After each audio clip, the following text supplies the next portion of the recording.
Nagpur, Lead R&D, Indo-American Hybrid Seeds Private Limited, Dr. Kushailan, Senior Breeder Maize, Rasi Seeds, Mr. Anand Kumar B, Corn Breeder, Koteva, please join as a panelist. And I request rapporteurs of this session to continue to note the proceedings of this panel discussion too.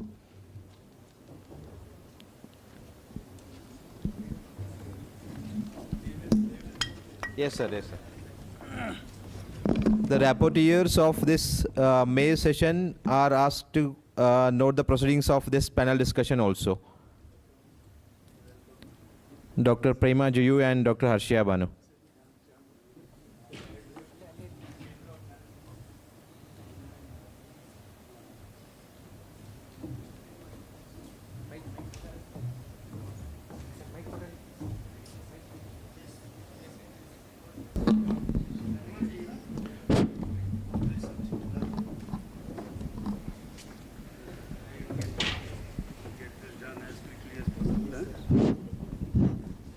Good evening.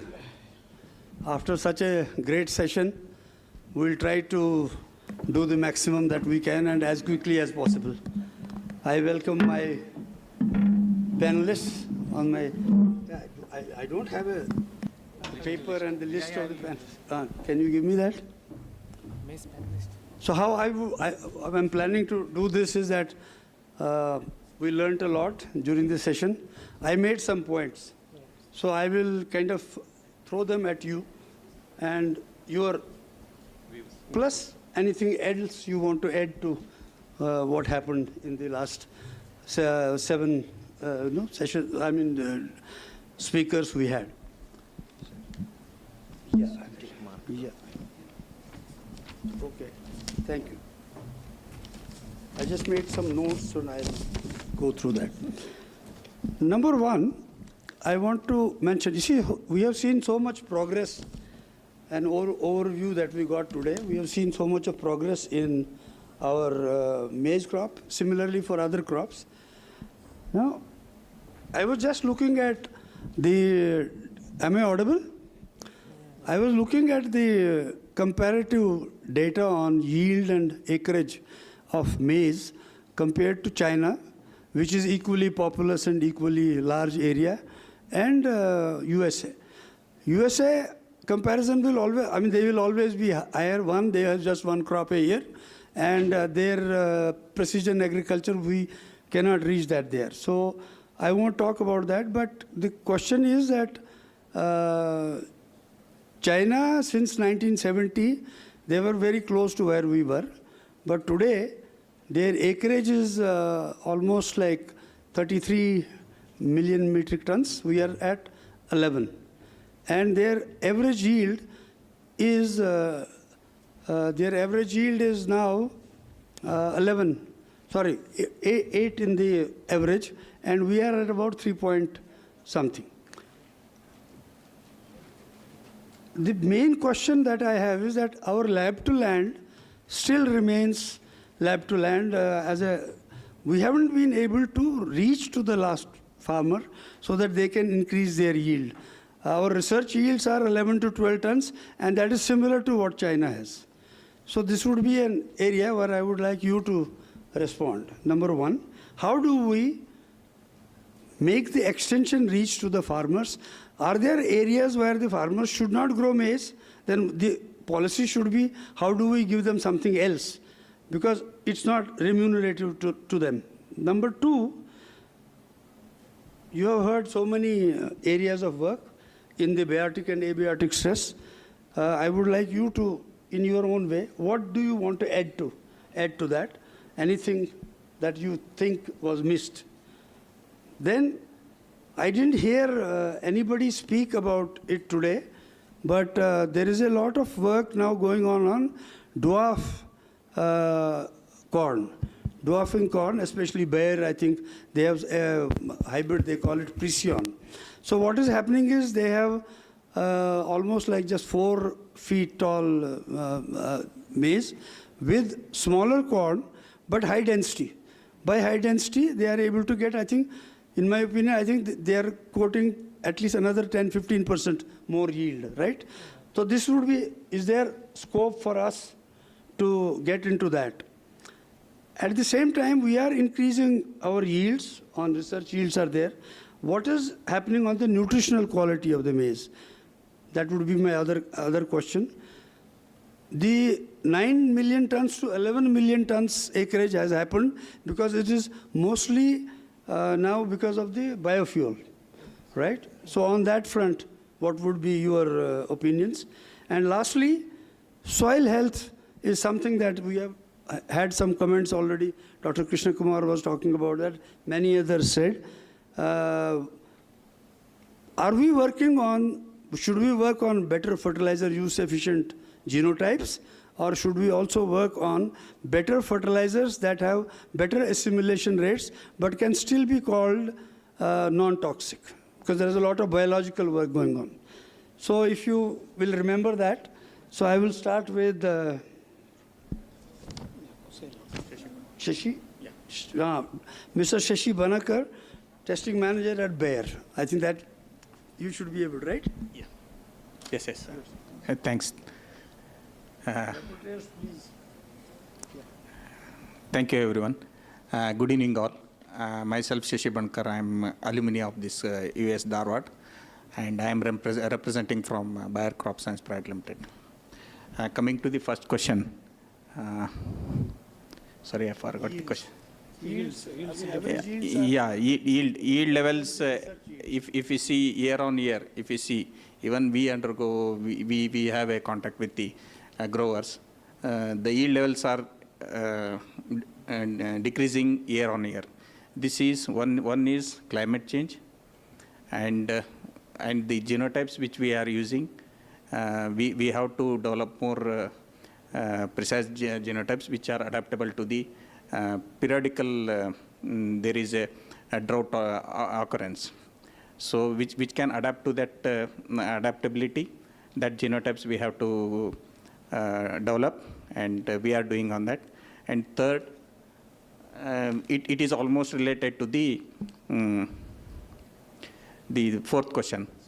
So nutrient as well as water use efficiency, that is not happening, because the right time application of the nutrient as well as the so that is not happening. The uptake and the root system, that we have to guide the farmers. We should do the work from our side. We are doing whenever we are this one. And farmers, like we have to, now we see, as you are mentioning China is using more biostimulants. If we recommend to our growers as well as the farmers, that absolutely increase most of your questions. And China is the number one. And they provided, meanwhile they stopped providing to the India also. And the fourth question, smart corn, means short corn. We are doing this program since from last 4 years, and we studied most of the, like to leverage this smart corn.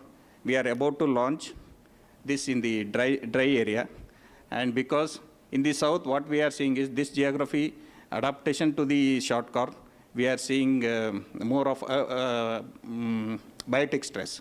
So we are working on that, and we will launch as we need to cope up with the yield levels, China as well as Mexico. Mexico is also giving the good yield levels as compared to China. So we are just working on that. And temperate and tropical germplasm also we are like combining, but it's still we are in the abiotic. Thank you. Thank you. Good points, and let us. Yeah. Dr. Kuselan, Senior Breeder Maize at Rasi Seeds. Good evening to all. Myself, Kuselan, Senior Breeder Rasi Seeds. Actually, coming to second question, maize, we have various diseases and pests is there. Major diseases, we have to private company, mostly we have to 4 to 5 diseases only we are working. Especially in TLB, we are going to the some marker yesterday selection also, and hotspot screening, especially in Bangalore and Hassan area, we are going to regularly, whatever we have genotypes, and we have to screen in the hotspot screening in the TLB. In same way, we are screening in the post-flowering stock rot in Bangalore and Warangal, some of the places in Hassan, like that. What are the important diseases? Where is the hotspot screening? Then we have to, multi-location trials is there. Based on that, we have to screen our genotypes, and the tolerance genotypes, we have to take it in the crossing, and further hybrid development program, we are using the screening. Thank you, sir. I just want to add to that. I think Dr. Prasanna made it clear, and we believe that two things are very important. The strategy of screening and doing your work is very important. Multi-location testing, even at earlier stage in hotspots, so that you get the right genotypes. And then we are doing like 200 lines and all, it will not happen. A lot of these problems will have to screen huge germplasm collections and have the ability. And this is where we are missing PPP.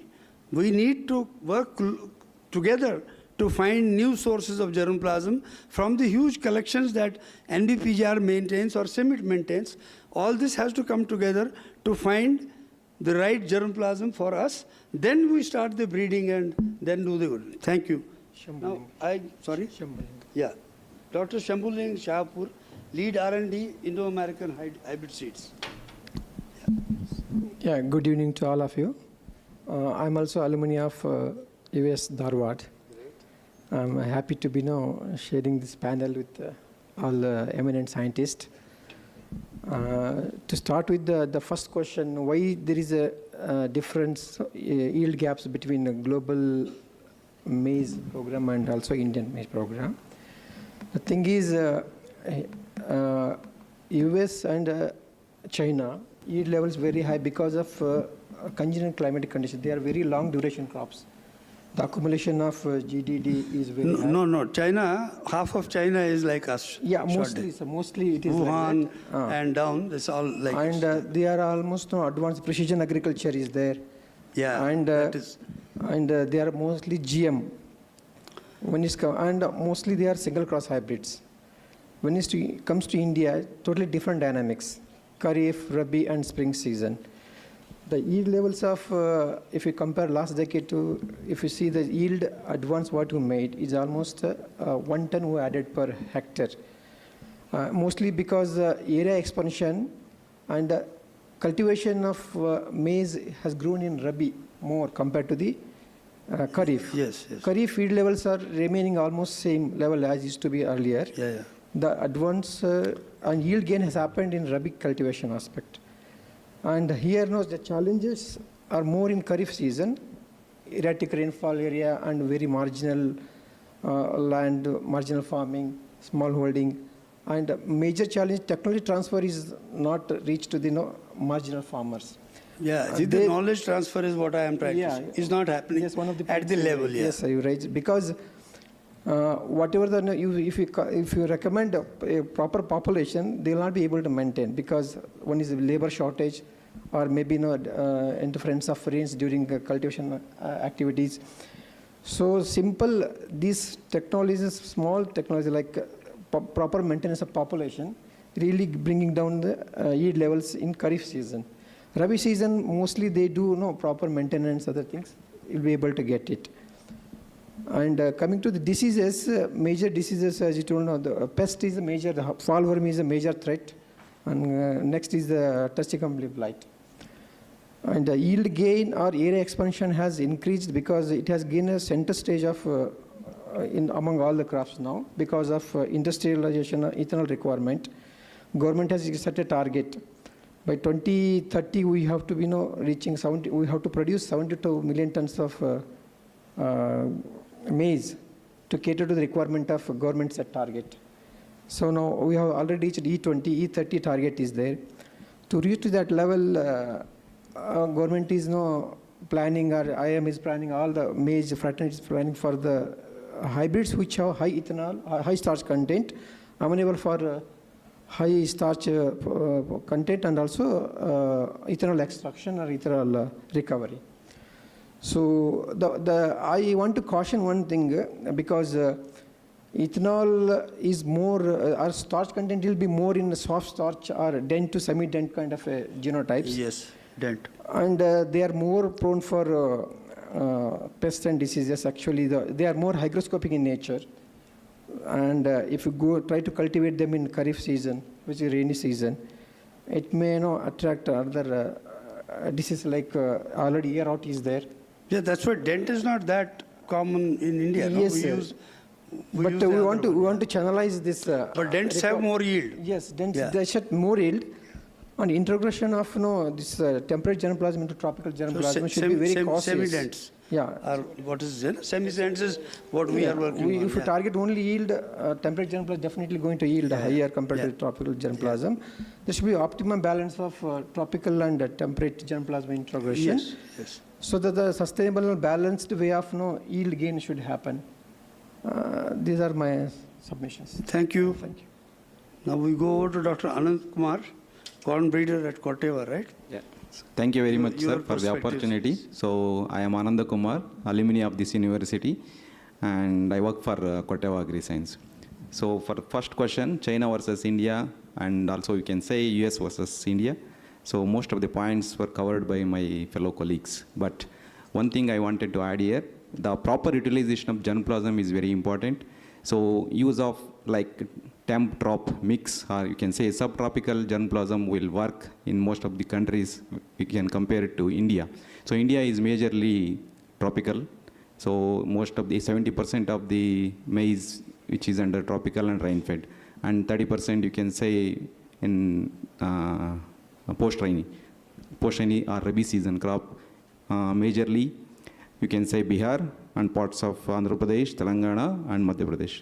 There we can expect, you can see more yields than rainy season. So same kind of environment which is prevailing, favorable environment which is prevailing in China and also in the US, and also population is the main thing. So they have more of erect plant stand, and their hybrids and varieties can accommodate more population, and they are getting more yield per area. So if you compare in 3.5 metric tons per hectare is the India, and if you see China it is around 8, and if you see US it is more than 10 tons per hectare. So it's all depends on genetics, and also climate plays a major role in this, as Shambhu sir already narrated about that.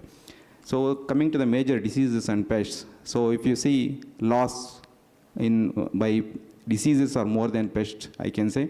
So if you see one of the disease, if I take TLB, so up to 40% of the yield loss we can expect from the TLB, and also other diseases like stalk rots, they are also up to 30% of yield losses we are getting from these diseases. So in this front, so we should be ready to handle these disease-resistant breeding through proper balancing of technology and conventional breeding. So we in the past 3-4 hours, we discussed about many technologies, new breeding technologies. So how the proper utilization of those technologies is main important. So the strong blend of phenotyping is very much required. So proper phenotyping, without proper phenotyping, we can't do any genomic selection or anything, because whatever we do in the field, that reflects in the genomic selection also. So, and other technology, so double apply technology, as a maize breeders, we are so blessed to have double apply technology, so which is not there in some other crops. So we can able to get better double applied lines. Those lines, double applied lines can be utilized in the genomic selection. With the proper precision phenotyping, we'll definitely able to solve this major diseases resistant breeding. And also pests, when it comes to pests, fall armyworm. So maybe I think 4 years back it has entered in India. So it is really devastating, especially in rainy season rather than post-rainy season. So we have resistant breeding, so but 100% we can't get the resistance from the fall armyworm. Even if you say 90% we can expect in the conventional breeding, but why not GMOs? So in India, GMOs still, it is question mark. But if you see overall globally, approximate, I think 36 countries already GMOs approved, and 30% of the maize is growing under GMOs. So why not in India? That is the policy issues. Those are the questions we have to think and solve. And if not GMOs, we can go for gene editing. We have discussed a lot about gene editing. You can knock out the deleterious genes and insert the desirable gene for the traits. So those are the things for disease and pests. And coming to the bioethanol, so government itself, as my friend said, so we are 30% is the target for fuel bioethanol blend, and 70 MT is the requirement for 2030. So to do this, we have to breed for the bolder kernels to get the more bioethanols. So bolder kernels, which is having more starch, in turn it is giving more bioethanol. So that is the target we have to achieve in this. And also the starch content will be more in dent kernels compared to the flint. So we have to think about semi-dent and dent kernels with bolder kernels, which gives more ethanols.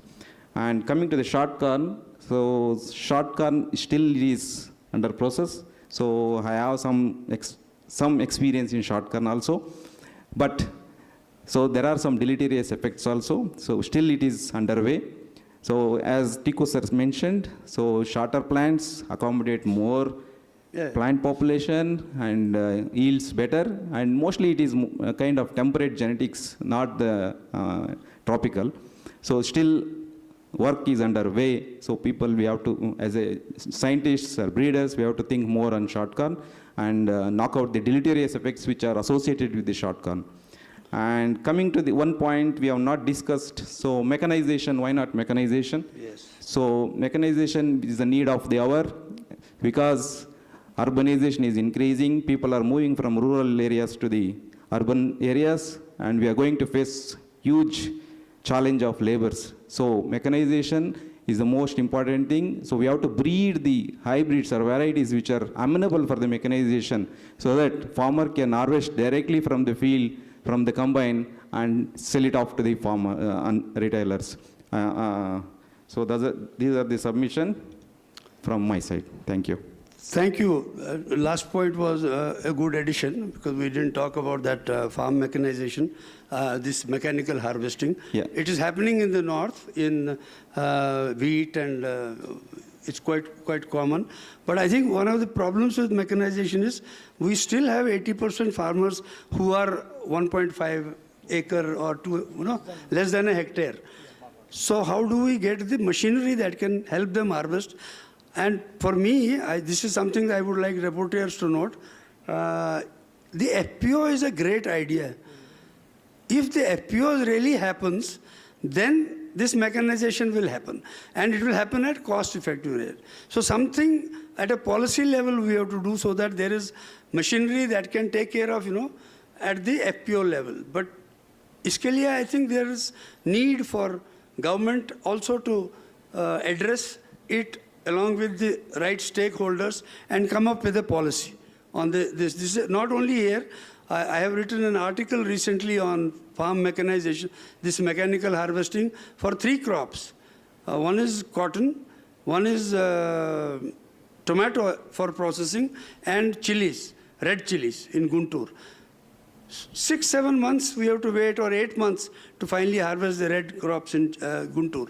And there are now genotypes available in all these 3 crops where we can harvest mechanically. But I don't see enough happening. I think now we should add maize also to that. Why not? So, but I feel in India we cannot go away from the small farmers. FPO is probably the route that needs to happen. I would like to add one more point on that, like this yield gap. Our research yields are 10 tons, 11 to 12 tons, and our average yields are 3.5 tons. One of the problems is this smallholder farmers. I think the knowledge transfer is not happening. I was talking to many of my private sector colleagues, because in private sector now there is a department called PD, Product Development. And through that, they do on-farm demonstrations. And I asked them, so have you seen the farmers getting more yield because of your intervention? In vegetables, there's a lot of examples. And it certainly increases their yield by 20% with not much, except a little bit more attention to what they need to do, which hybrid or variety to grow, when to do what kind of fertilizer to use. This needs trained boots on the ground. And we had some discussion under the Academy of Indian Horticulture. One of the proposals is that we need livelihood positive extension workers in the country. And my problem the other day, I was asking to one professor here, I said, you know, extension division and the extension workers and they are always at the lower rank of the hierarchy. They don't get the same attention that the breeders. I'm a breeder, but we get much more attention because we release a variety. I have actually in my talk in Bagalkot 2 months back, I said, why don't we have an Indian extension service? So they come at that level, and can this be taken as a discussion point at a very high level? This can come from this as a recommendation. Can we discuss this? Why not have an Indian extension service? And I think government should spend on this and make them relevant, give them the right training. We can start the training from the university level, like a finishing school where they can get additional training on practical extension related stuff. So that is all matter. I think before I do some conclusion, can we have some questions to the panelists on this session? Please feel free to anybody. And Dr. Krishna Kumar, you raised the point of soil health. Why don't you? Oh, yes, Yeah. please, Dr. Biradar. Sir, it's a very good thing that in the entire discussion, in the maize discussion, now something came about the ethanol, breeding for ethanol or ethanol, these things. Apart from the board grain and high starch, ultimately it is the proportion of amylose and amylopectin that matters Yes. for the ethanol production. So you have to focus on the lines which have high amylopectin for the ethanol production. These are long-term goals we need to devise now only. We have to classify the genotypes with high amylopectin. And in our university, we have developed one very simple technique that is a cut and dip technique where we can identify the lines with high amylopectin.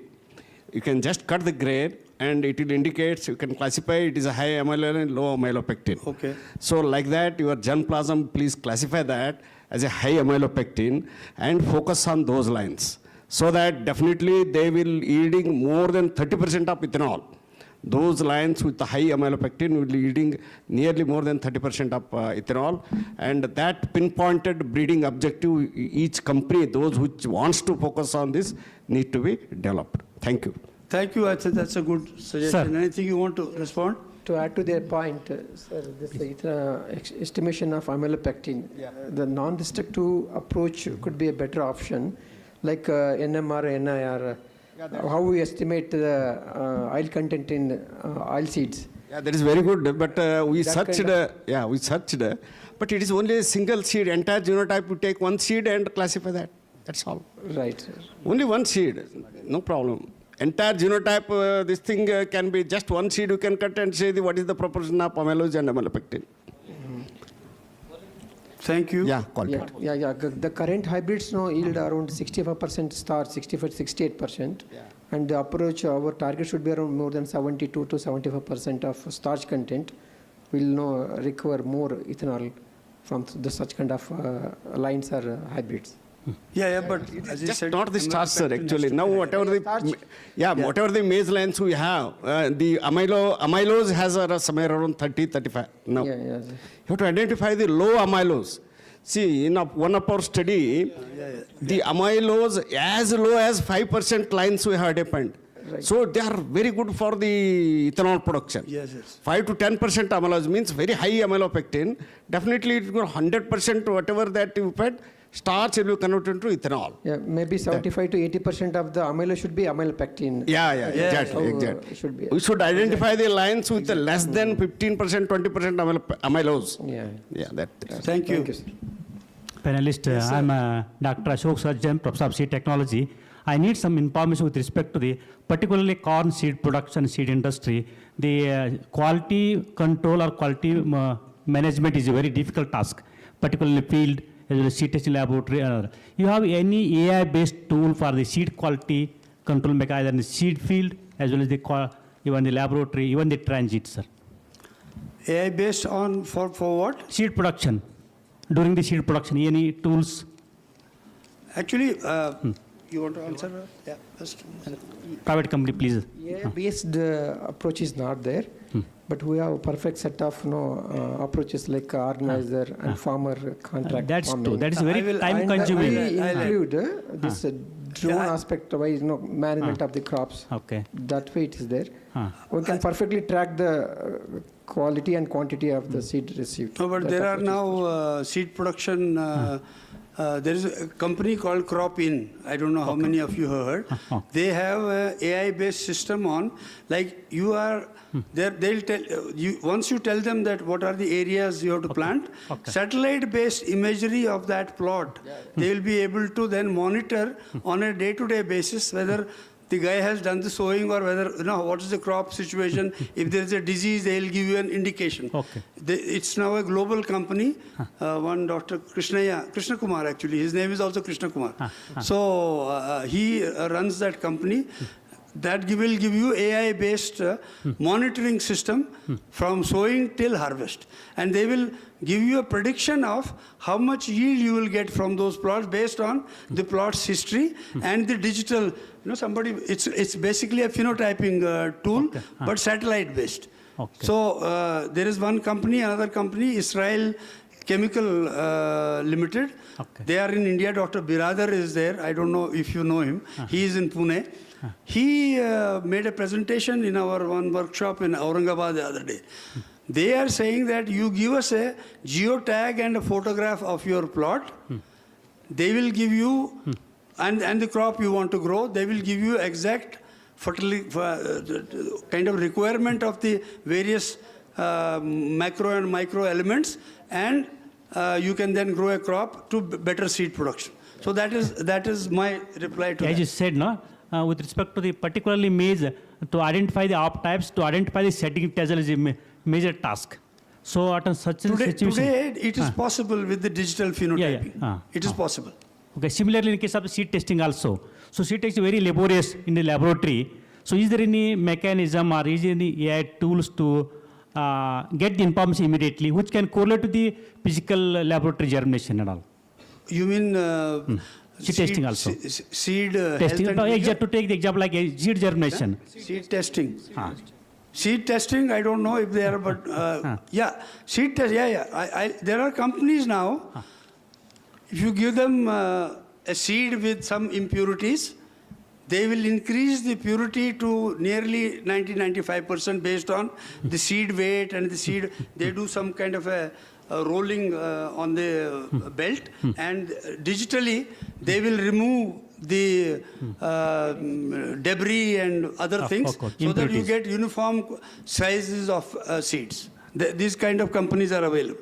I know some company in Holland. I don't know if there are any Indian companies. Because there are all the very big companies, stalwarts in the car industry, whether this can be days to come to implement those things. Yeah, it should be nice. Yeah, you want to add to that?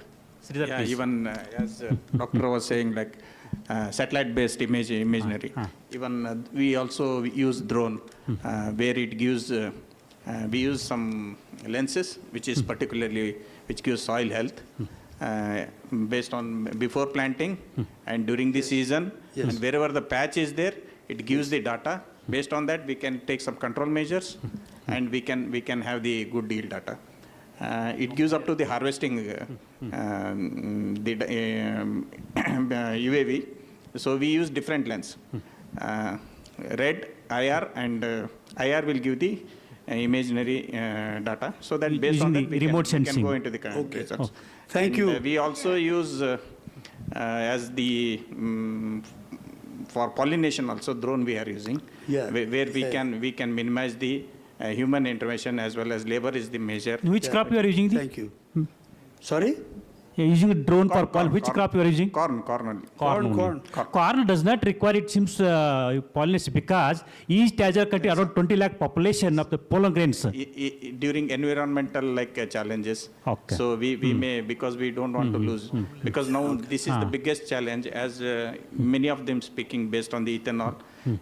We are not speaking like the acreage is increasing, but the producibility, the COGS, there it's a challenge.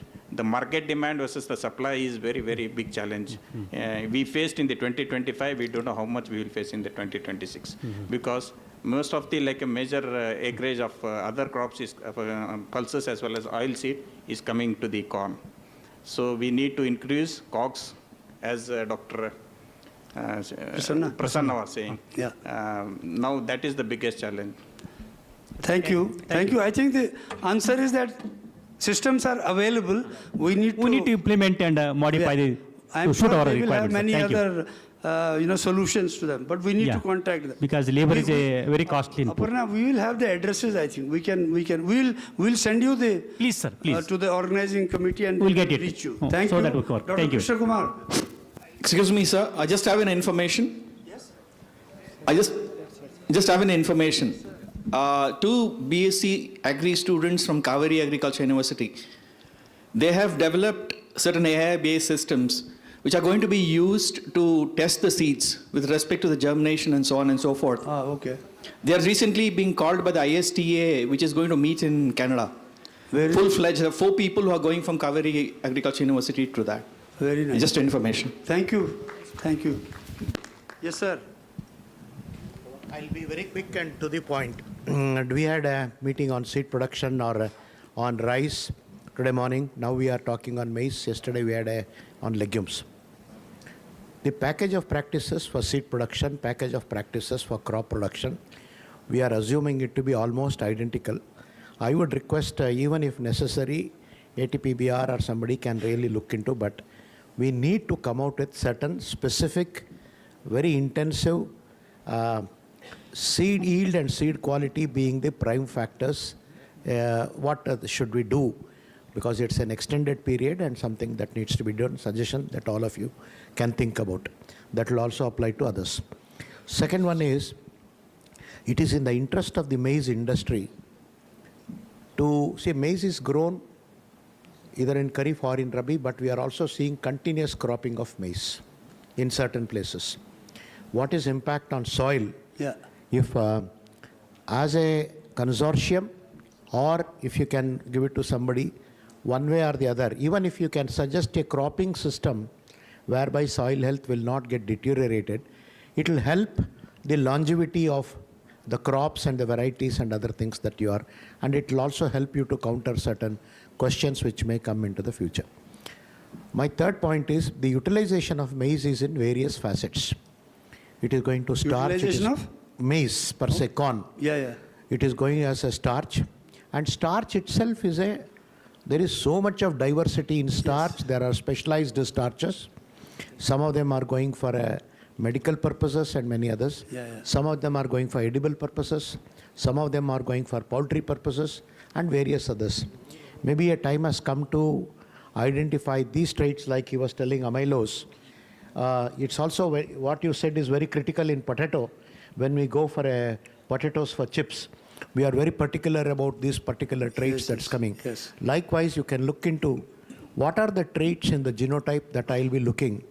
Supposing the genotype is not great, but it can serve greatly for poultry feed, let me encourage it for that. Yes. If it has to go for a starch with a specialized kind of this thing, so those kinds of things let us try to bring. The last one is, I don't think we are at a stage where baby corn or sweet corn, there is a gap between the seed requirement and the availability of good quality seed. And one of the factors that is also hindering is that I know Bayer has been a leader for a reasonably long time, but I feel that this is one crop, considering its short duration and also its economic viability, very rapid urbanization that's taking place, this will have a lot of demand. A little bit of shift, a little bit of more thinking with respect to how best we can advance this particular segment, especially in peri-urban areas, that needs to be seriously looked into. My last question, why did the maize price fall all of a sudden? Do you have any answers? Sorry? Why did the corn price all of a sudden took a nosedive? Do you have an idea? Maize prices have come down, sir. From a No, it was very sharp. People are protesting. And people are not happy. People are, you saw the news. How I know. it is. Why it happened all of a sudden? 700 down. Why it happened? Do you have any idea? No, I don't have. I hope somebody is here. No, the I don't know. industry- Is it because of the... Industry should tell. Is it because of the... Yes, any of you? Maybe in anticipation of the import of the maize. And also the quality of the Kharif maize, what produced, they also not up to the mark. See, That's there how are the- two things I would like to tell. No, sir. Like Dr. Tikku will appreciate the elastic and the volatile. What you are seeing is a volatile drop in the prices. It is not an elastic aberrations that we are seeing. So whenever the prices takes a nosedive, as we call in economic terms, we have to understand the reasons behind it. Sometimes it may be simply the reason may be Bangladesh. We don't know. Dumping of material for somewhere outside. But it's worth to look into these things. I think that's definitely an economic reason must be there. I have not, because I heard the price drop just today. Maybe I was not aware of that. But I will dig into it and maybe try to find out. Is there anybody else? Or Aparna? Yeah, please. I have one concern. Since morning there were wonderful lectures, and as you mentioned that people are working in the lab, the transmission of those knowledge to the land is very limited. Oh, yeah. So the precision agriculture could be one option, or the mechanization could be one option, or maybe n number of reasons are there that we are lacking this whole bridging process. So what is the solution what you are recommending, which we can take it forward as a prime recommendation from this meeting, that how the knowledge from the lab need to be transferred to the land? For instance, Abhi Krishna sir just mentioned that the student, they have developed AI-based technology. So similarly, is there any option that some app can be developed for knowledge transmission to the farmers, or any other solution to really bring the knowledge to the farmer level? See, one of the things that Dr. Krishna Kumar also mentioned, our POPs are pretty, I would say, kind of, it's uniform. You go to anywhere, it's the same thing. There has not even sometimes changed. So we need to have them in the right language and with all the latest information. And we need people who can transfer that to clusters of farmers and make it happen. That's my one thing. So we need to work on that. I don't have immediate solution, but we need an important area.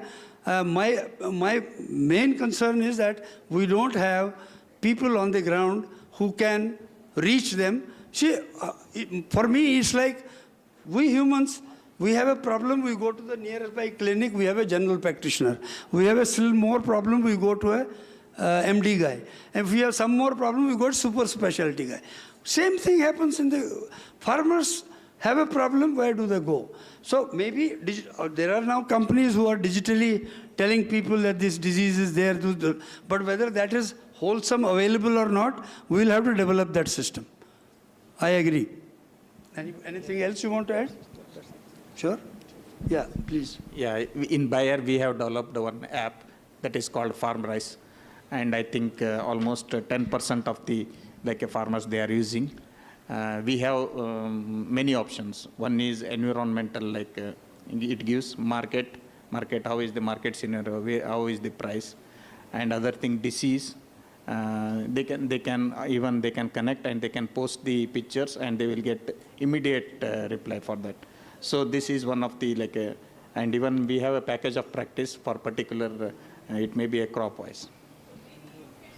Take the lead and give this information to other organizations as well, and we can help for the circulation of this information to the wider audience, because now you are working with your own channel, and if multiple organizations will be involved in this whole process, the magnification will enhance immediately. No, private sector say, because then there will be competition. Meri variety karegi, grow ki woga. That's it will have to be done from the public sector, maybe in collaboration. That's it. Is there any other? I think we'll close. We have had oh yes, Dr. Subi. Last question. Hello, sir. I would like to add some points, and the question was why the maize prices has crashed. And I have attended one brainstorming session in the past week, and it emerged that we have established the where the maize goes. In India, it goes to ethanol. For the past 2 years, it's going into ethanol, especially the past year. And also, it is the maximum consumption is the feed industry, sir. 60% is going into the field. So when you check it in the past 4 years, the area increased from 9 million hectare to 14 million hectare. And in this year, we got the 43 million tons of production. Sir, all these ethanol industries, they have, I think many of you are joined in the IIMR ethanol project. This private sector, sir, we are in collaboration, sir. We have increased the area. So much of maize production happened, but they have established so much of ethanol facilities also. The distillery capacity has increased. Their tanks are full. They are unable to, because the ethanol blending target has already happened. Their tanks are full. They are unable to take up more. And another thing is that next demand comes from the poultry sector. And in this, as doctors suggested, that it is the maize they got in the Kharif season is of high of aflatoxin and more moisture, because they have a technology to check the aflatoxin content in 10 minutes. So all the consignments are rejected at the factory gate. So it is one thing. So one solution emerges that in the Kharif maize, when we increase the capacity, and also when we those farmers FPOs has to be provided with the dryers. So we are linking with the private company. So from your CSR fund, we are establishing. Sir, another thing is that I would like to add about the extension. Sir, IMR is into extension for the past 3 years. And if you can see the Assam success story, sir, we have captured all the rice fallow land of the Rabi season. Because Assam go for 2 rice, then their Rabi fallow is there. So the productivity of Assam went to 700%. Sir, you can see it's a success story. So exactly, because we need that extension to happen, which is not happening at the level we need. After all, we have how many? 47 crore people are into farming now, or more probably. I think we will close here. I just want to make one point. This probably gives me the fact that, she says it has gone to 14 million hectares, because the 24 it was 11.5. Yeah. If that is the case, then maybe our market is not ready for that extra production. And that's why, that can be the other reason. Yeah. I want to end with one thing is that's coming to my mind is that we need to, like vegetables, do consumer-based segmentation breeding in corn.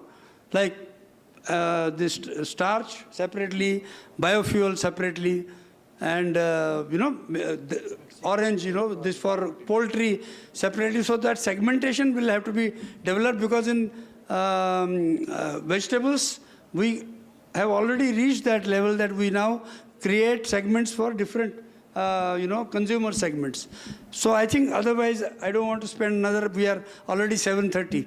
We will thank you very much, my co-panelists. Thank you it was a good interaction. Thank you to the audience for the nice questions and discussion. Thank you so very much. Thank you so much, sir, for this wonderful discussions. Now is the time to felicitate our panelists. I request Chairman of the panel discussion, Dr. Tiku, sir, to felicitate co-panelists.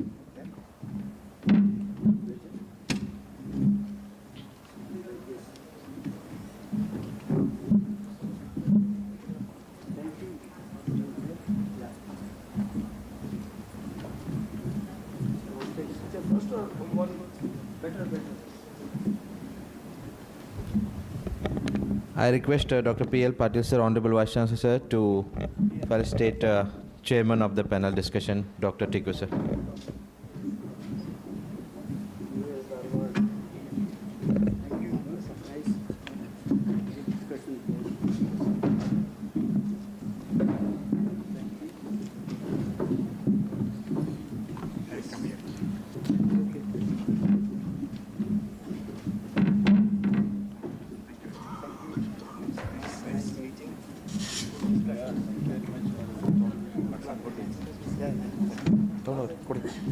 Thank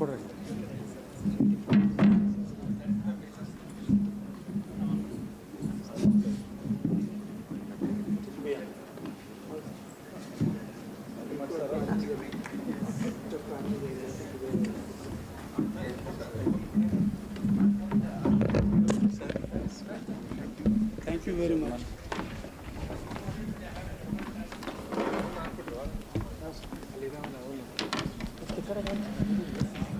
Thank you, sir. This conference has witnessed a perfect complementation of sharing of knowledge between private and public sector.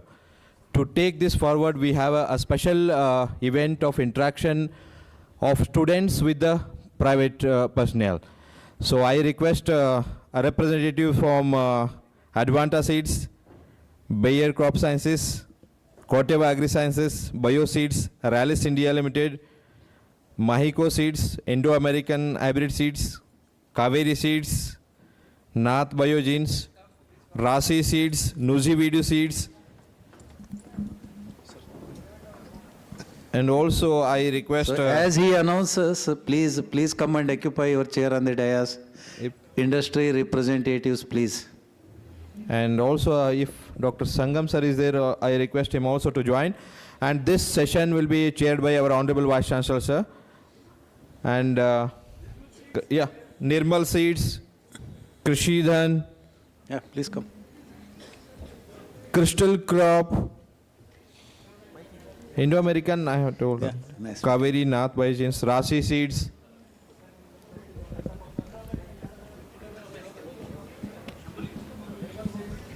Any other company representatives, if they are sitting in the audience, please come and join the team. Don't sit away. First occupy as you come. As you come, you please occupy. This side is also. Yeah, it is. Students can than the students. More takers is always.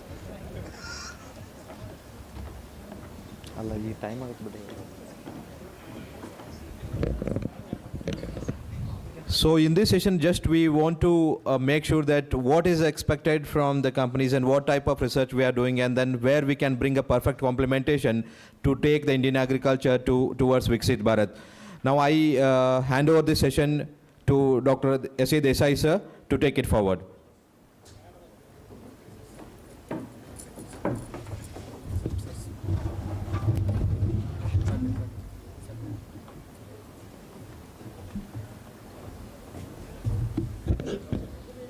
Respected Chairman, sir, already time is around 7:25.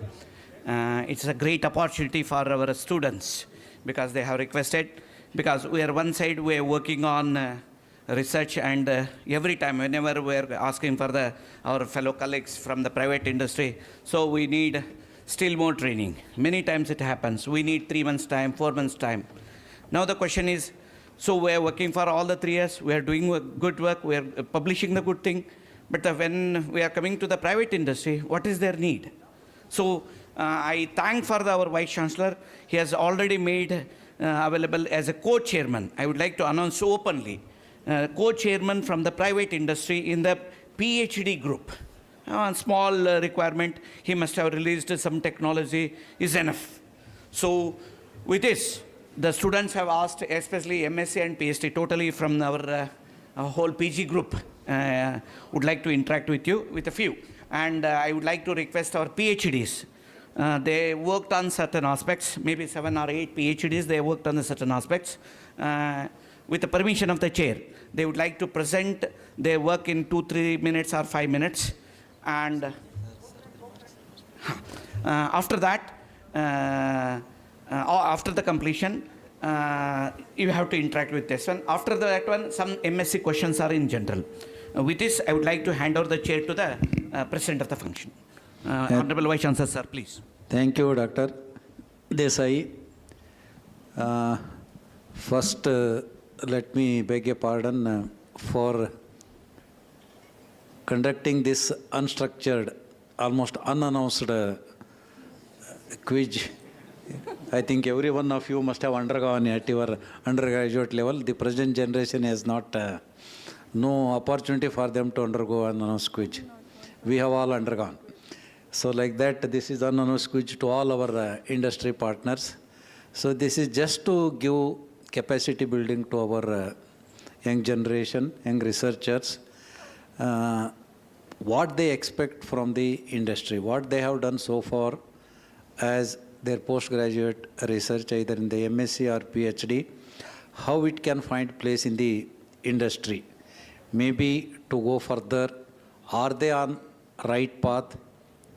They want some guidance from the industry. Now it is entirely the business world. So agriculture is not just for doing for food sake. So since we have accepted it as an industry, so they should have an exposure. So many industry partners are attending this conference. So we thought today in the afternoon or in the morning, why not to have this interaction session with the students and the industry partners. So this, I request the students one by one, please express your idea or whatever is there in your mind. Totally it is unstructured. Whatever is there in your mind, what you want to ask, what you have done so far as a MSc or PhD student, and out of this, that directly you ask guidance from the industry partners. Please, one by one, please. Come voluntarily, either there or on the stage.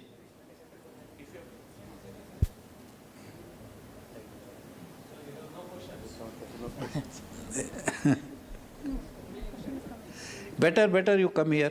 Better you come here, Harish.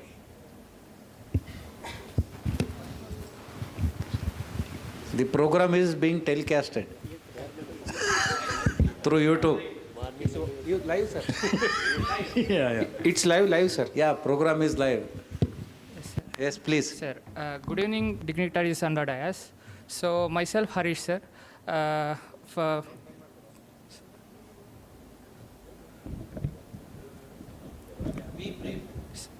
sir.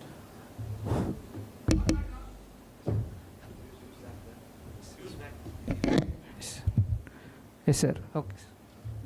Sir, myself, Harish, a PhD scholar from Department of Genetics and Plant Breeding. So I am working in cotton, sir. My objective is achieving multiple generation in a single year. So I am working as speed breeding in cotton, sir. So I am exploiting embryo rescue technique for advancing the generation, sir. So we are using, we are taking the bolls at a 40-day synthesis duration, sir. Means after 40 days synthesis, we are taking the bolls and we are subjecting to embryo rescue. So after that, we are hardening the plants. So after that, we are not waiting for the seeds to come. Again, we are taking the 40-day synthesis bolls from that generation, sir. So if we are doing like that, means continuing that, we will able to generate 3 to 4 generations in a single year, sir. So my question is that, we are doing embryo rescue, sir. Means we are almost we are reducing 55 to 60 days in one generation, sir. So can we integrate AI, sir? Why we have to go for up to F8, sir? So F2 is a segregating population. So anyhow, there will be some homozygosity will be there, sir. So using AI with enzymatic based biosensors, we can identify homozygous line in the F2 generation itself, so that we can working on that particular populations. So no need to go for up to F8. So is it possible? I have AI based ELISA sensors. We can, because interact to him. Enzymatic expression means why we are choosing enzymatic expression means, so it is for identification of homozygous, heterozygous. Sir. Harish, this thought process what you have shared is excellent. Yes, sir. Already people are working on making the lines homozygous in earlier generations itself. Yes, sir. So in other crops, we are having DH technology. Unfortunately, it is not there in cotton. Yes. So now, as you are mentioning, in F2, you have to identify the homozygous. Yes. So in the case, if you're going to use more of SNPs for the required traits, Yes. if you're going to identify the homo alleles, in the case, there is a possibility for identifying the one which is having maximum homo alleles. Yes, sir. Sir, otherwise, can we take any vegetative parts like leaves? So we can go for enzymatic means some protein extraction. From that, we can use enzymatic data. So that enzymatic data, based on that data, we can classify homozygous and heterozygous. So the time period is important, as you're saying. Yes. It is going to be for speed breeding.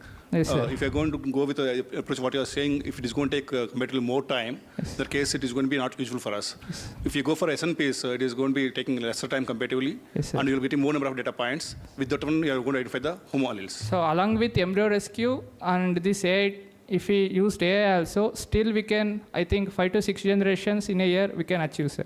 Sure. So means like now instead of going genotyping, so I thought that so we can go for some biochemical markers like enzymatic markers like isozymes and all. I think we can discuss in detail later on. Yes, If somebody is having some points, they can share. See, as a student, commercially you have to think, right? Yes. He said 2 points. One is your molecular assay Yes, sir. versus the what you want to do. Okay. Enzymatic. Imagine you have 10,000 lines. Yes. So which one you will do faster? Like you take 10,000 samples, Yes. markers, forget about cost first. Yes, Okay. The way industry works is like you have the time is important. If you are valuing the time, again your breeder standard genetic gain equation below Yes, will be sir. T into C. It is Yes, time sir. and Yes, sir. cost. Yes, sir. So time is important, cost is important. Yes, SNP, sir. SNP is now works in like 6 cents, 5 cents per SNP marker data point. Yes, It's sir. very Yes, sir. cheap, Yes, right? sir. 100 cent is $1. Yes. So that is very easy. You can identify, but again in F2, what you are trying to do is you have a range of variation Yes, for sir. homozygosity. Homozygous, yes, sir. So you are trying to select that end spectrum of homozygosity, which is Homozygosity. more towards more than 75%. Yes, sir. That is what you are trying to Yes, do. sir. Right? So you will achieve that homozygosity faster. But if you do this analysis for 10,000 lines, Yes, sir. it will be time consuming. Yes, sir. And all that by the time you want to make decisions, your plant is already crossed that stage to another round of embryos. Yes, sir. So you have to think in those terms, like application, theoretical one part, and practically how you want to integrate into the commercial breeding. Yes, sir. Sir, and then like in private, sir, like in private industries and all, so are they using AI for phenotyping, sir? Like how means my question is that they're using cameras and sensors, sir. But how that image data, it will converting into numerical data, sir? So there is for example, we do some technology. For example, sir. we flew the drone, Yes, take sir. images from the field, Yes, sir. and you take tassel height in corn, for Yes, example, sir. or in case of rice, panicle height, and try to assess indirectly Yes, the sir. plant height. Right? First, you have to train the model. AI is all about training. How it's not like something you give and it will give you something back. So you have to train the model, give multiple training data sets. Once you get that Training data. your reputation, heritability, indirectly heritability of the data, then you will use it in deployment. That is how it works. Thank you. I think, students, I think you have got the answer. Okay? Otherwise, you can also discuss off the stage. I think next question should be very brief, and you should take the brief answer. That's the thing. Okay? Next, who is there? Please come. It's not only related to your research work, you can also ask the production side and other sides also. That's very important. Okay? Don't restrict yourself to your R&D or MSc work. Okay? In general questions, please, only one question. Job opportunities. I think, sir, if job opportunity, everyone will ask for the job. Okay? That's right. We are ready. Good evening, everyone. I am Maulia. I am also working in cotton itself, that is whole genome sequence analysis and genomic studies for earliness in cotton. And I have some bioinformatics work, and I'm working on high-density planting system also. Sir, what technical and soft skills you people from company expect from us, and can we expect any internship opportunities so that we'll come to know about what a breeder role that is different from academics and in your company?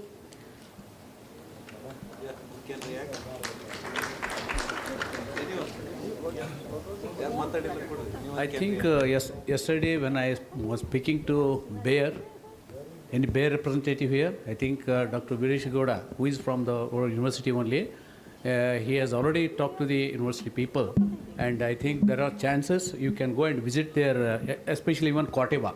They can also take this one. Students can go there and work. Okay? Corteva, from Corteva, I think please comment on that.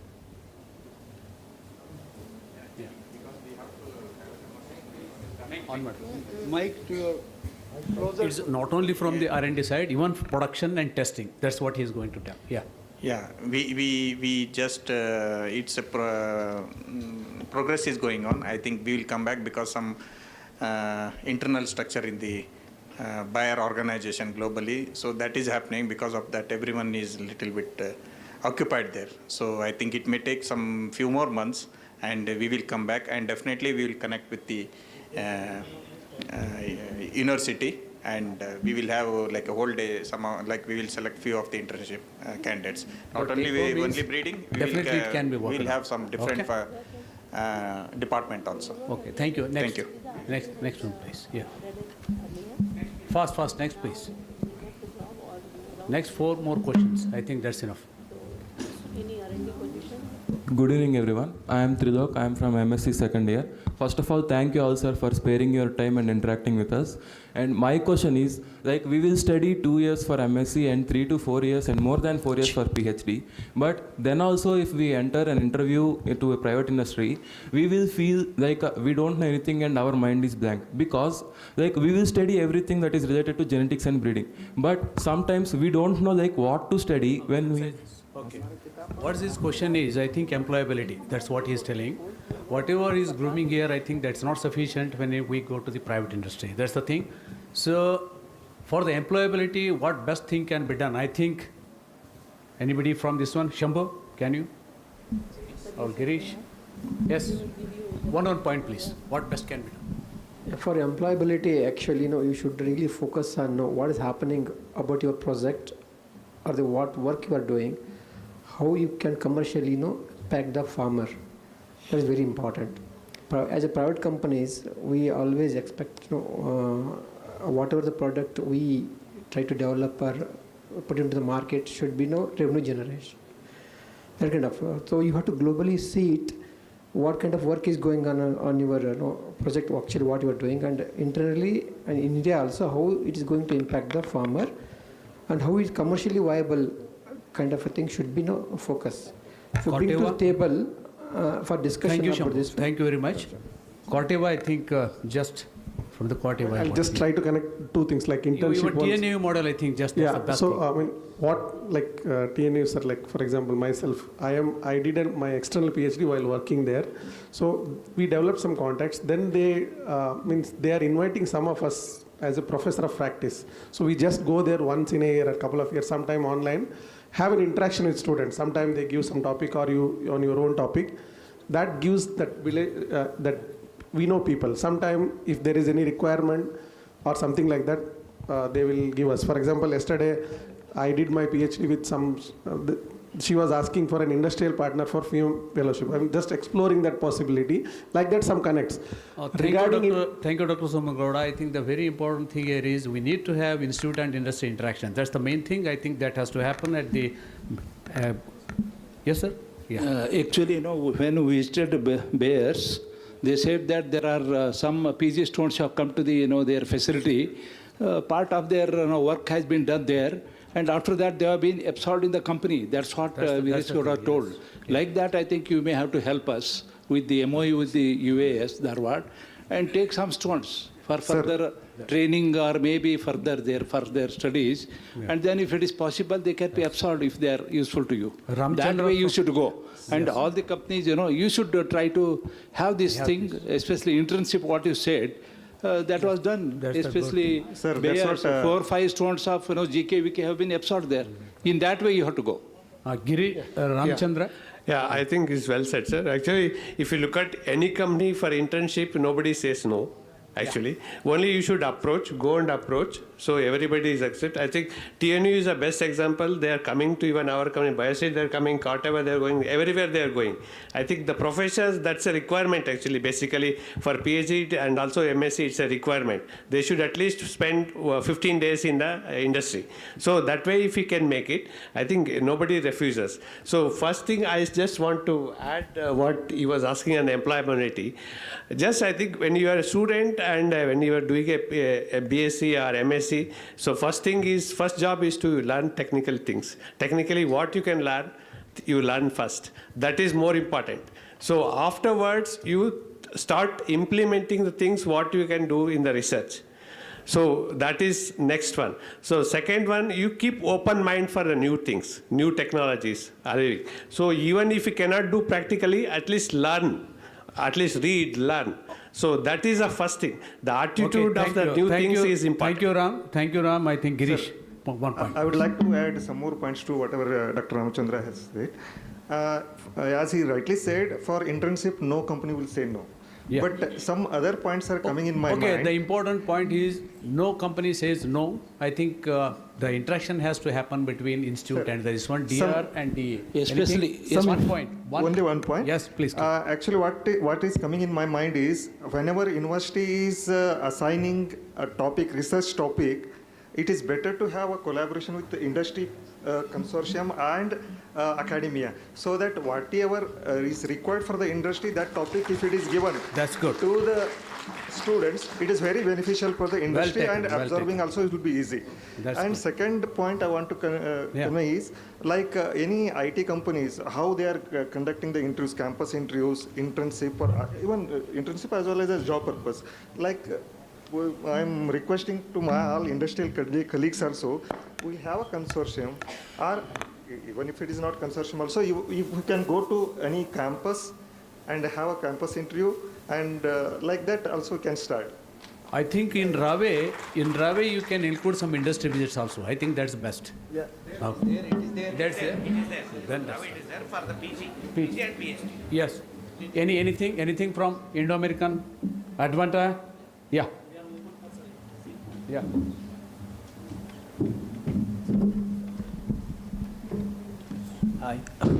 Hi, Sachin here from Advanta Seeds. Sir, we are open for internship. Already we have some student in our biotech lab, DH lab in R&D and in pathology also. And we are hiring intern in production also. So need to approach with concerned person or with HR. So you have to approach.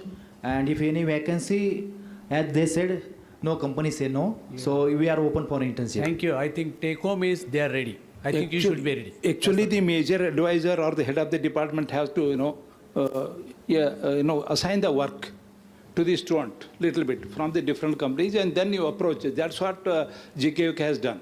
And then you can have a MOU with the university. With that, you can send for some training or maybe part of their research work there. That's how you have to identify. Then if they do well, they may absorb also. That's what has happened in Advanta and also Bayer, I could see. When we visited their lab, there were students working in their lab. And part of work, or maybe for the training, they said, DH or the other things, if you want any training, you can send them. Like that, you have to have the program.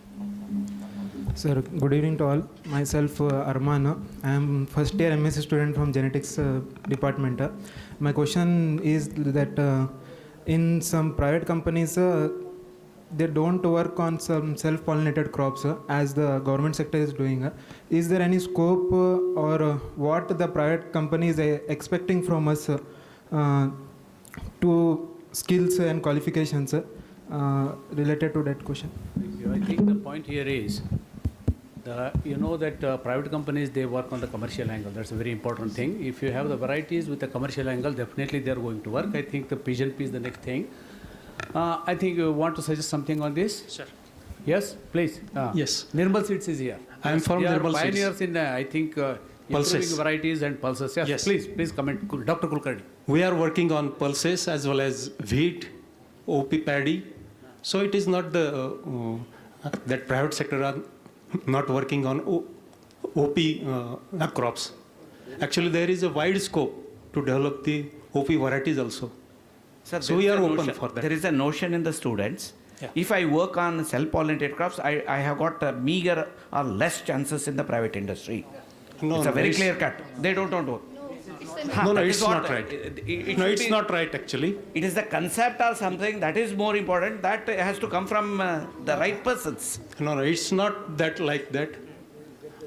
We do work on self-pollinated crops also, and there is a wide scope to develop the straight varieties in open pollinated crops also. Hello. Excuse me, sir. I'm from Indo. Just to add, actually, it's a wrong notion, actually. The breeder is a breeder. He learns the skills, not the crops. See, anywhere it can be fit into. Actually, all of us, we have not worked on commercial crops. So here only, I think, Dharwad only commercial crops, cotton is a... Yeah, I'm forestry in tree breeding, actually. I am in forestry, PhD in tree breeding. It's so okay. I am not in the rice breeding, actually. I did my MSc in rice breeding, but I did my PhD in tree breeding. Yeah. So, but still I can. So only thing you are learning the skills is not the crop, anything. Nobody looks at taking the entry level, nobody looks at the crop. Your skills only they look at, and how much you learned and what is you can utilize. I think it is for saying, because I have seen a number of companies, and we were also, for interview also, we went to the companies. They looked at the crop, in which crop you have worked, what is your experience, on what aspect you have worked. That's what, for the cotton, for me at least, there were a lot of competition from the students to come to our farm to take up the program of PG. So you said, pulses and other, the self-pollinated crops, we say. And some of you may say, and the Nirmal, he said, there are very few companies working on the self-pollinated crop. And how best those people also can be accommodated. That's what you have to tell us. Actually, I want to add here. Yeah. Any student if is coming for the interview in any company, only interviewer is looking for the what skill he knows and how best he can accommodate with the particular position. Principles of plant breeding. So you should learn the techniques and principle properly. That is the only one thing we are looking. So your crop where you work doesn't matter here. That's what the panel says here. Okay. I think be cheerful. Okay. Last one. Good evening, sir. I am Manoj, junior MSc. Because I am first year now, before selecting my research or crop, can I work with your particular private company objective on specific crop? Can we collaborate with your crop objectives, and can I achieve through my research with your collaboration? I think you got his point. Am I right? You want to answer? Please. Sir, if I am permitted, I'm repeating more. 1 minute, huh? 1 minute, just. Okay. So this couple of days back, the same discussion happened in IRI, the same thing I told.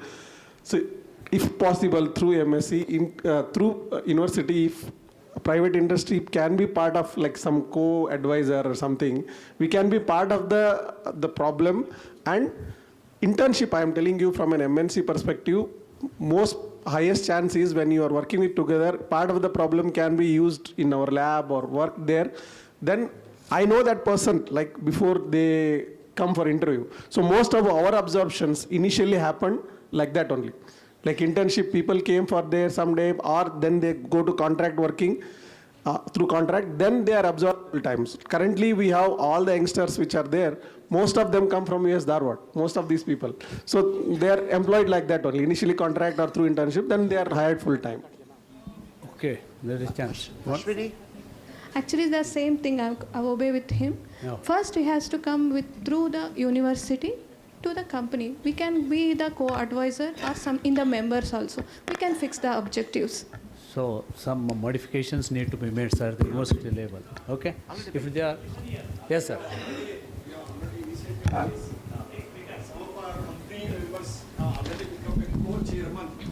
Co-chairman of the advisory committee of the students' problem, and that provision we have made, and that formally MOU and other things we have made. What are the objective collaboration, all those things. That he will also attend the advisory committee as a co-chairman. There is no provision to become a chairman because chairman has to be full time. That we have initiated, already implemented this year, particularly in genetics and plant breeding. This information, I think in future we can enhance that. That One part. thing, it's not only the just advisor kind of thing or the part. No, it is a problem. Problem has to be the given by students the will work private on industry. Yeah, crop that's very of your important. company and the problem will be that's assigned very to them. important. Yeah, Sir, that objective will be that only. Sir, right now we are having 34 students MSc, around 7 students PhD. 99 or 100%, they would like to work with the private industry. 100% right now. You can claim right now. Because they wanted to work private. Part of their research could be the private industry setup. So they will be studying in 1 year, they will be studying their coursework.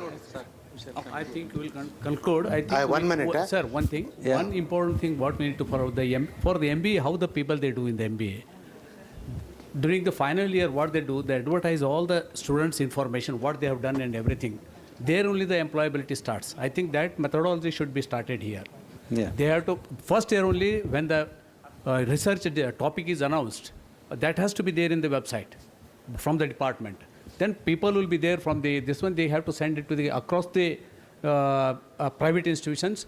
Whoever is interested, I think they can log into that particular student and they can take him. I think that's. I fully agree with you. But one step forward, just before the start of the academic year, let the private sector write to the Vice Chancellor or the Director of Research. These are our burning issues. We would be very happy if you can give these topics to the students. Now let the private sector take the initiative and write it to the Vice Chancellor with a copy to the Director of Research. These are the crops. These are our burning issues. We would like very much you to allot these kind of problems to students. And if allotted, please inform us. We will be seeing whatever field or other facilities that we can be given. So that goes a little, puts a little bit of also on the private sector. Once it is done, the university will share in their website or this. These are the postgraduate students. These are the ones who are working or whatever it is. Okay. But I'll now come to the flip side of it. I go to many companies. I also working for advisor to some companies. I think please don't ATPBR mistake. Can help, sir. One. ATPBR can also help in this. ATPBR also will help. No problem. We'll try to. In fact, we have been talking that we can be good middlemen between the academia and the industry to take these things forward. Certainly, we'd be too happy to do ATPBR on behalf of TICU. I can say this, I guess. But what I am seeing, one thing is, after coming to the company, most of them seem to forget even the fundamentals of science, even after many years. I don't want to, at least today morning, emphasis was on data management. Emphasis was how do you harness the data. Emphasis was how do you squeeze the best out of your data so that breeding gets accelerated. But if you are still running around with the mean and think morphological breeding is the way forward, I think we are way behind. My request to the students is update your potential, at least with regard to what data management with respect to this, you will go miles. Thank you. Thank you very much, sir. If 1 or 2 points from the side so that we can close up the issues. Any, I think.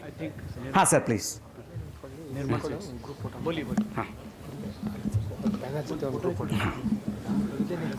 So it's my suggestion to all students. Actually, everybody is talking about the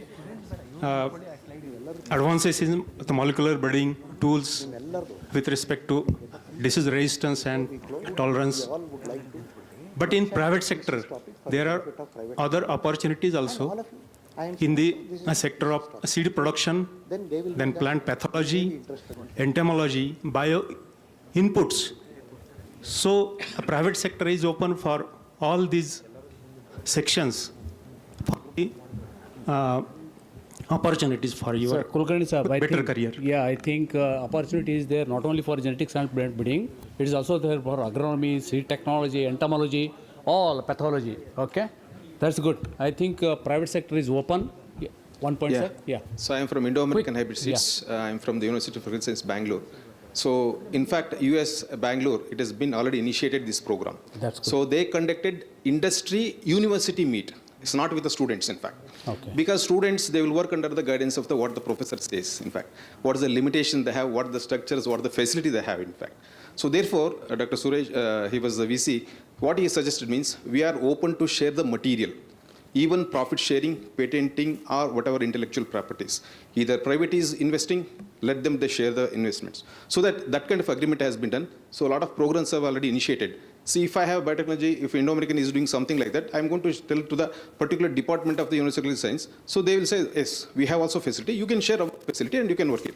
So such kind of things are agreements are going on. That's a So good that is the best way they're having a students, because students are helpless, in fact. Because I am also in the same background. So therefore, industry, university meet is always good. So that Sir, respective departments which will can be able to. Thank you, sir. Well taken, well taken. I think all the private sector has got the CSR also. I think from their CSR, you can give the topics to the students and you can work there. That model also works very well.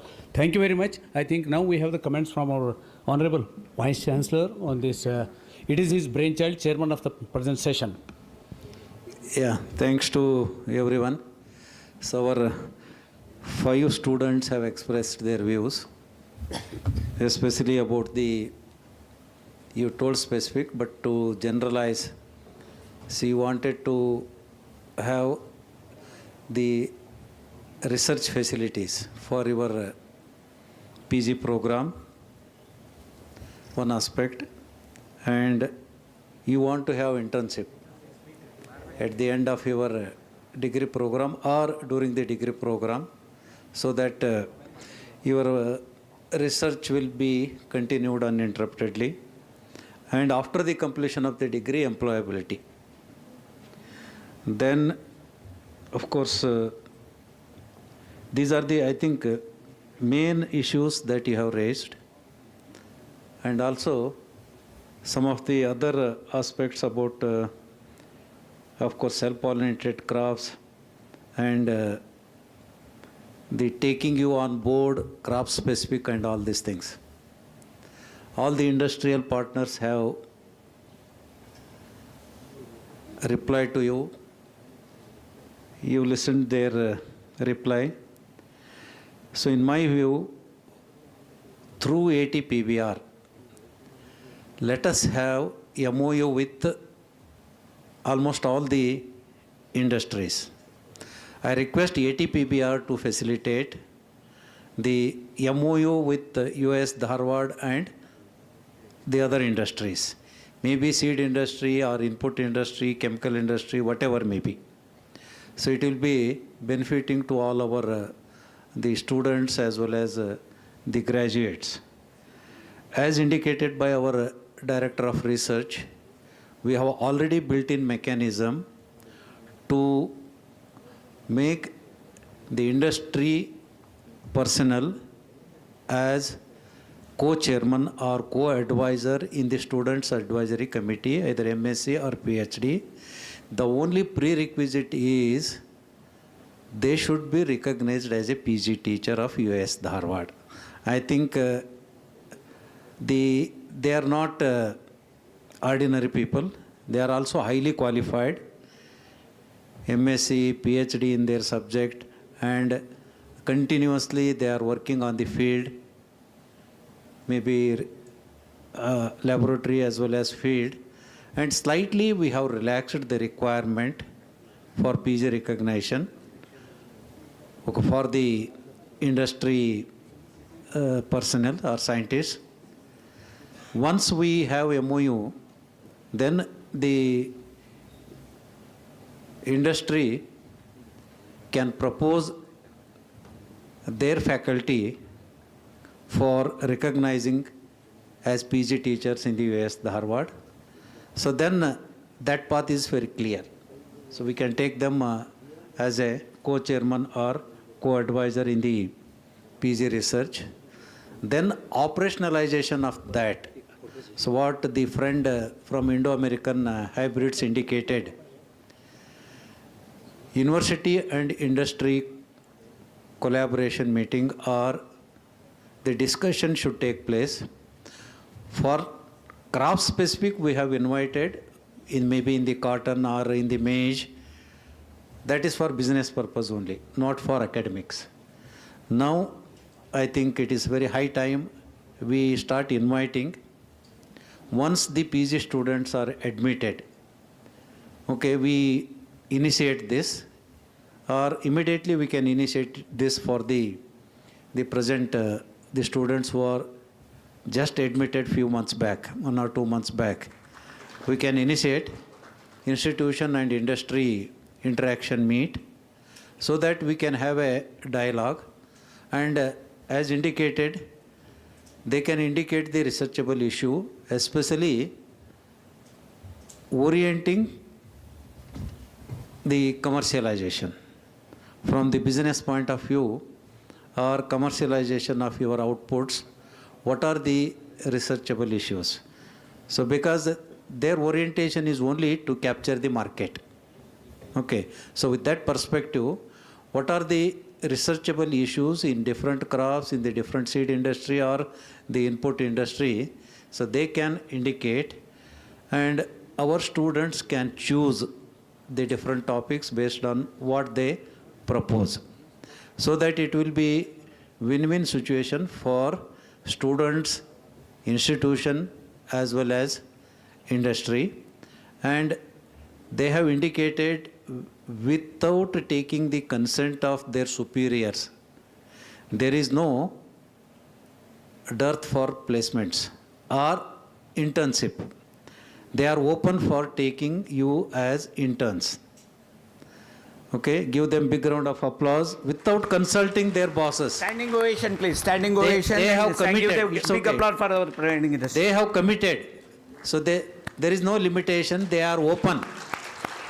They are open to extend you at least interns, if not the employment. So they are ready to provide, because you will be going for the research as an intern.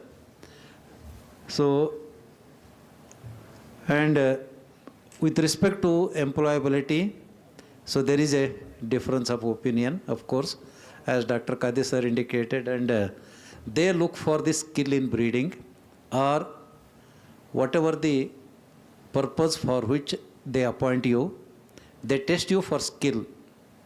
It is immaterial on what aspect you have worked for MSc or PhD.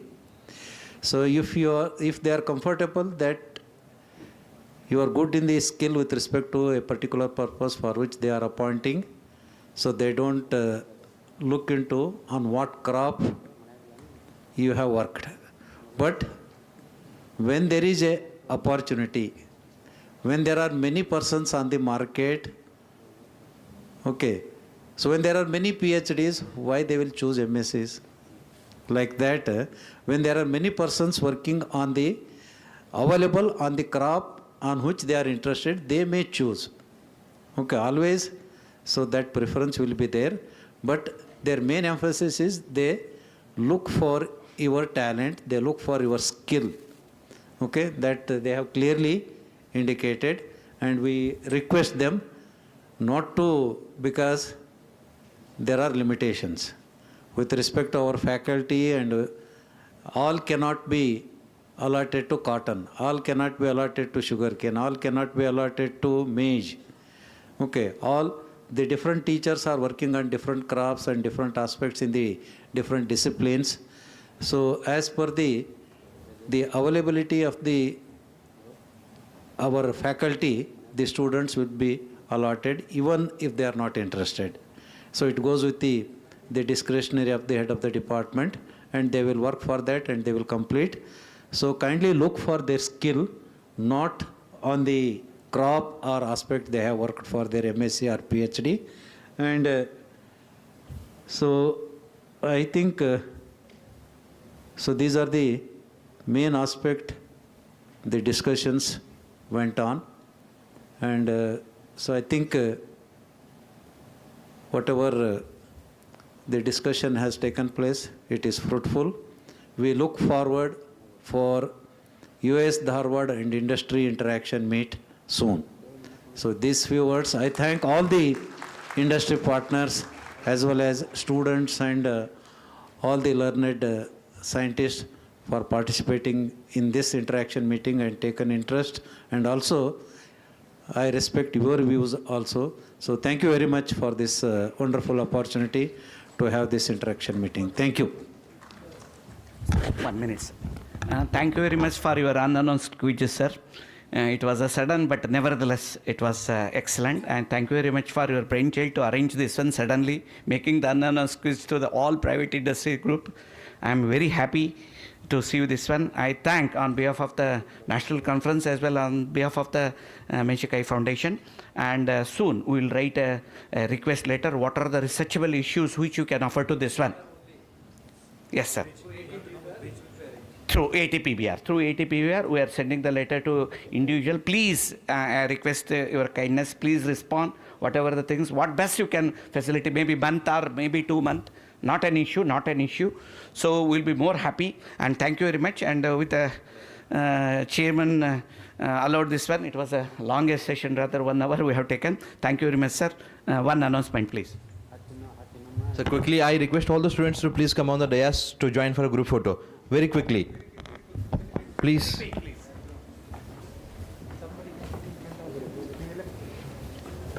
And as you come on the dais, I make an announcement. Tomorrow we have 5 presentations, lead talks, and 3 oral presentations, 1 panel discussion, and plenary session. All this we have to do in the pre-lunch session. So that's the reason we have decided to start the session at sharp 9 o'clock in the morning tomorrow. I request all the delegates, students, to be present in this hall after having breakfast sharp at 9 a.m. in this hall.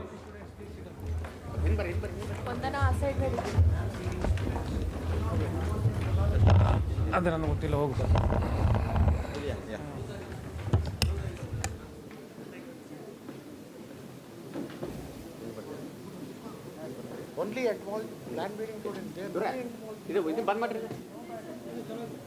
ಅಲ್ಲಿ ಬಂದ್ ಮಾಡ್ರಿ ನಾ ಇದಕ್ಕೆ group photo ಹಿಂದೆ ಹೋಗ್ಬೇಕು